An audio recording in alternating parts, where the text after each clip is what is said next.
e a farsi conoscere anche.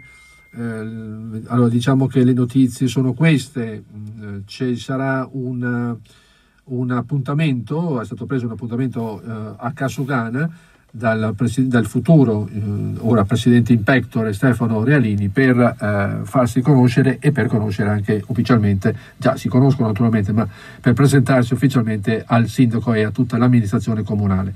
Questo avverrà la mattina del 14 di novembre, quindi perché ultimamente, a quanto si è letto, il sindaco Conte aveva così lamentato il fatto di non conoscere assolutamente nessuno della nuova compagine.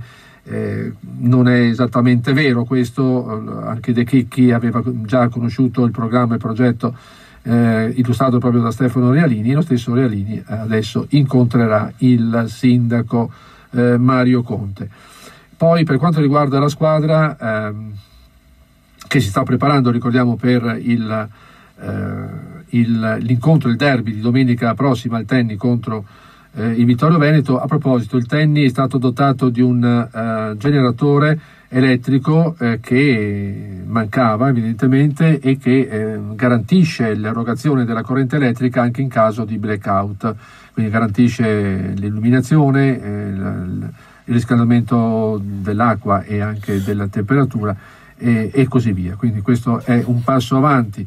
È stato tesserato il nuovo mister Renzo Rocchi, che sarà dunque regolarmente in panchina, e poi ci sarà, c'è stato anche un colloquio fra lo stesso Realini e Ruzza, che è il presidente del comitato regionale della federazione.